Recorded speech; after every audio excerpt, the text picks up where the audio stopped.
देखिए, ये रिमांड तो होनी ही थी क्योंकि कस्टोडियल इंटेरोगेशन के तहत उनसे पूछताछ करनी थी, तो रिमांड तो होनी ही थी। और आज अगर आप देखें तो स्पेशल पब्लिक प्रोसिक्यूटर जो थे उन्होंने ईडी की तरफ से ये दलील रखी कि एक नहीं बल्कि 2 ओकेजन्स पे 2 करोड़ रुपए की रकम लेके दिनेश अरोड़ा जो अभियुक्त थे और अब अप्रूवर बन गए हैं, यानी वो अब सरकारी पक्ष के लिए गवाही देंगे, दिनेश अरोड़ा का एक एम्प्लॉई वो संजय सिंह जी के घर जाकर 2 बार 2 करोड़ रुपए देकर आए हैं। और मैं आपको बताऊं कि ईडी ने यह भी कहा अपनी दलीलों में कि वो केवल अप्रूवर की बात यानी दिनेश अरोड़ा के बयान पे नहीं जा रही है, उन्होंने कॉल डिटेल्स यानी सीडीआर निकाली है दिनेश अरोड़ा के उस एम्प्लॉय की, और मोबाइल की लोकेशन से ये भी पता चलता है कि वाकई उस समय वो संजय सिंह जी के घर पे था। तो ये रिमांड बहुत स्वाभाविक है और मुझे लगता है कि ईडी की जांच में और पूछताछ के तहत इस शराब घोटाले के और भी तथ्य सामने आएंगे।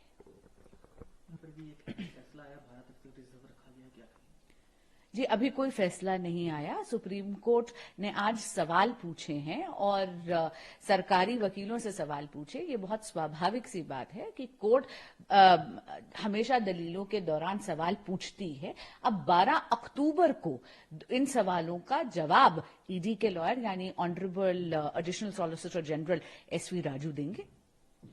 संजय सिंह को जब मैम कार्रवाई से पहले ले जाया जा रहा प्रोसीडिंग में कोर्ट में, तो उन्होंने साफ तौर पर कहा कि नरेंद्र मोदी जो भारत के प्रधानमंत्री हैं वो डरे हुए हैं, जिसके तहत सीबी और ईडी की कार्रवाई विपक्षी दलों के नेताओं पर हो। देखिए, ये बिल्कुल गलत है।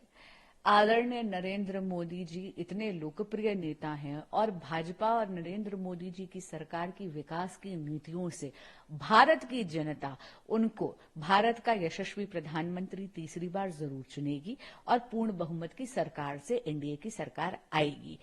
हम बिल्कुल नहीं डरे हुए, लेकिन हाँ, जब ऐसी आंच आती है तो विपक्ष जो है चोरी करके सीना जोरी करता है और बेबुनियाद इस प्रकार के आरोप लगाता रहता है।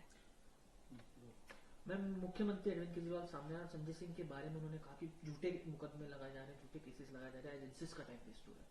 जी, ये बिल्कुल गलत है। जांच एजेंसियां अपना काम कर रही हैं और जिस तरीके की एविडेंस सामने आ रही है कि दिनेश अरोड़ा के एम्प्लॉई 2 करोड़ रुपए 2 बार संजय सिंह जी के घर लेके गए, या संजय सिंह जी ने ये सारी की सारी मीटिंगें करवाई अरविंद केजरीवाल जी या मनीष सिसोदिया जी के साथ दिनेश अरोड़ा की, ये बहुत संगीन बातें हैं और इनमें जांच जरूरी है। तो आदरणीय केजरीवाल जी का ये कहना कि टाइम वेस्ट हो रहा है, ये सरासर गलत है।